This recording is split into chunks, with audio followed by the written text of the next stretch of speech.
I'm reading from the Old English New Testament.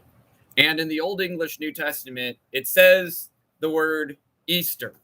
I highlighted it right here so you can see Easter, Easter.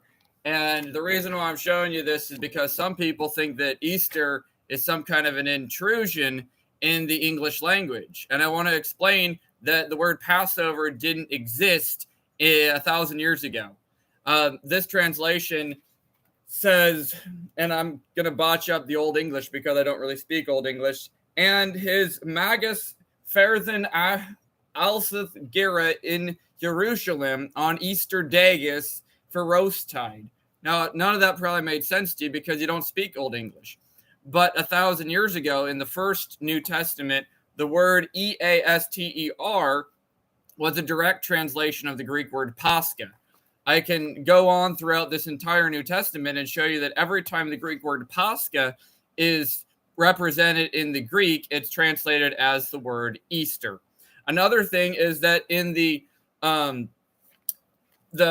notes above all the chapter references, we find notes that explain that it was, the day before Easter, and when Jesus was in the tomb, and then Easter when Jesus rose from the dead. And so Easter, Easter, Easter, all throughout the Old English translation from the time of King Alfred.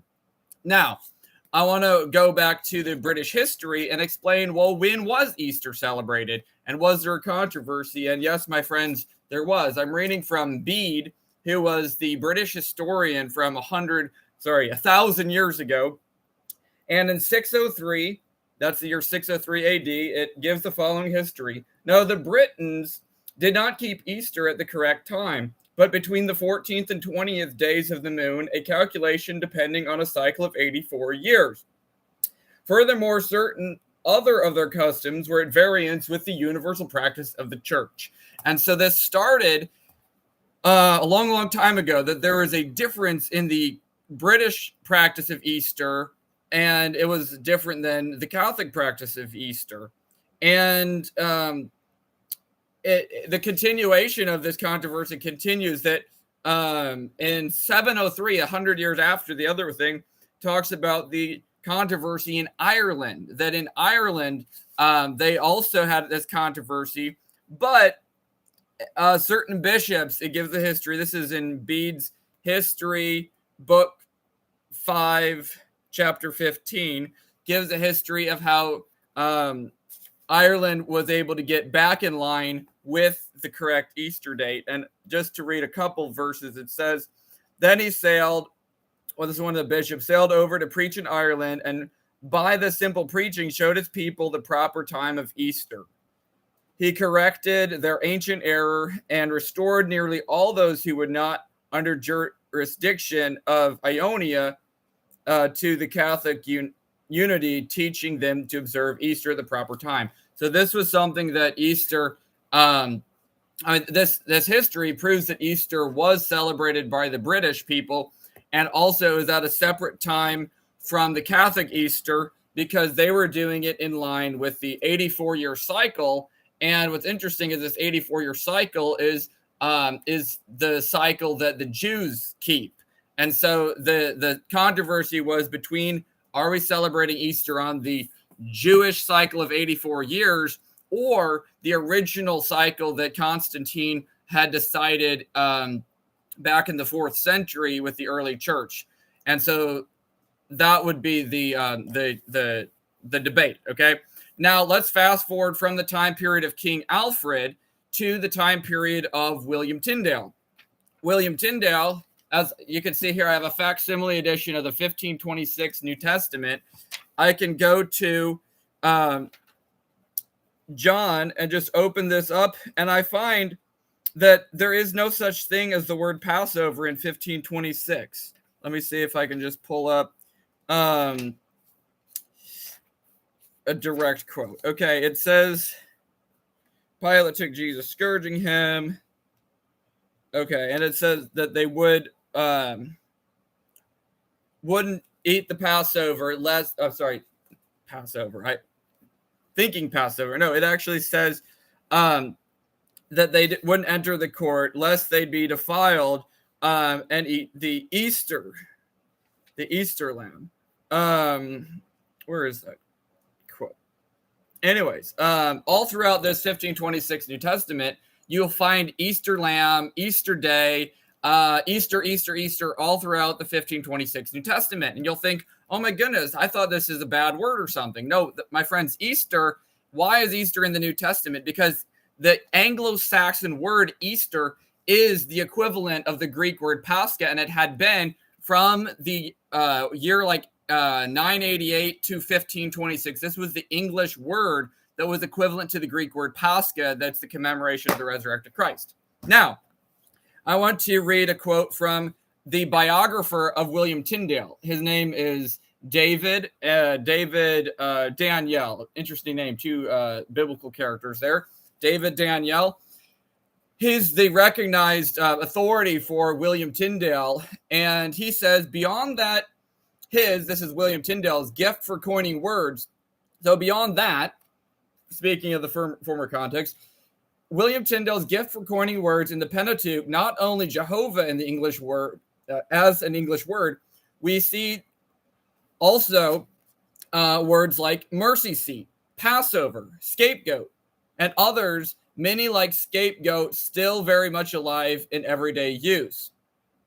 Now, you might say, well, oh my goodness, David Daniel says that William Tyndale coined the word Passover, and we were just reading in his 1526 New Testament, it says Easter, Easter lamb, Easter day, Easter. Where's this Passover?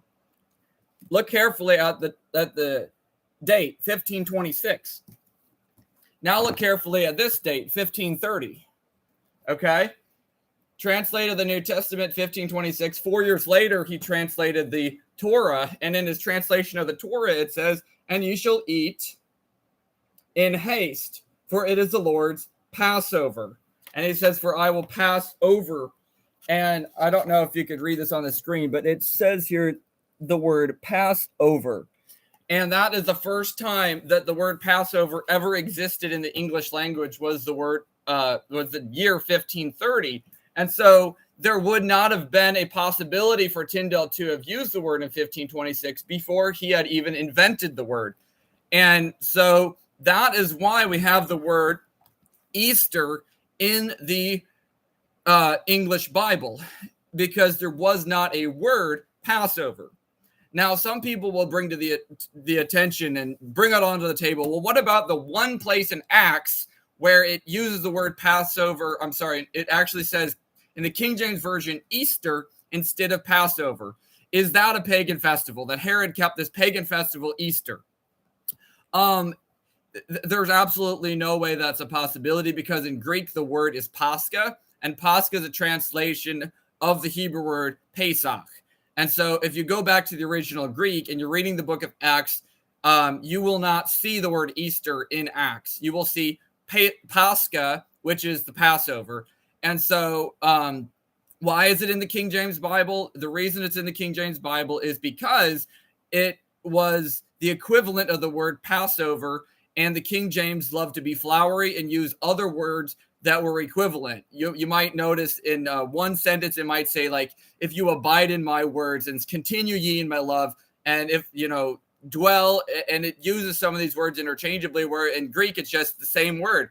If you abide in me, meneta, and then meneta in my love, it'll be the same word in Greek, and the King James purposely uses synonyms to try to be a flowery type of translation. That's the exact same thing happening in the King James 1611 Bible, which, if you look at the date, 1611 is almost 100 years after Tyndale and his Bible.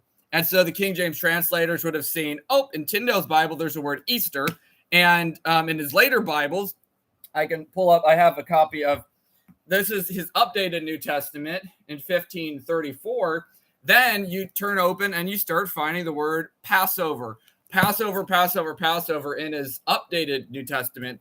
So the King James took one Easter, one Passover, and they kind of mixed it up in the King James Bible because they tried to be flowery. But besides that, the historiography of the writing of the word Easter has always been equivalent to the Greek word Pascha. And the Greek word Pascha has always been equivalent to the Hebrew word Pesach. So Pascha equals Pesach, and Pesach equals Easter and equals Passover. These are equivalent in a biblical sense, and there is absolutely nothing pagan involved. So thank you so much for watching. I hope you have a happy Easter. If you're in line with the Pope and the Holy Catholic Church celebrating it today, or if you're not in line with the Pope and the Holy Catholic Church, then I wish you a happy Palm Sunday as you keep Easter next Sunday. That's my alarm. As you keep Easter next Sunday with the Greek Orthodox Church. So thank you very much. My plan right now is I'm going to keep Easter today with a Protestant church and a Catholic church. And then next week, I'll keep it with the Orthodox. But you have the freedom to keep Easter whenever you want. And be sure and glad that Easter is not pagan. It is a word straight from the original Old English Bible 1,000 years ago, and also from William Tyndale's 1526 New Testament. So thank you very much. Happy Easter. And I will see you later. Shalom, lahitraot, and Chag Sameach.